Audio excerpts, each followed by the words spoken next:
అయ్యో ఎలిగించుకుంటానే మంట వస్తుంది. ఏంటిది?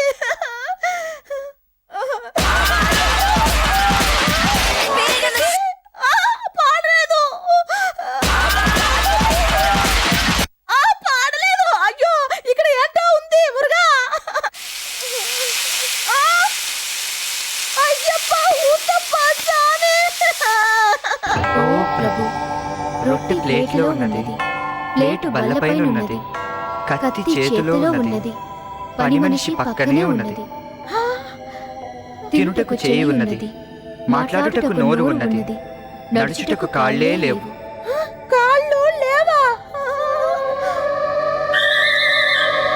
అయ్యో మత్తయి 21వ అధ్యాయం 12వ పేజీ 3వ వాక్యం. ఆమెన్.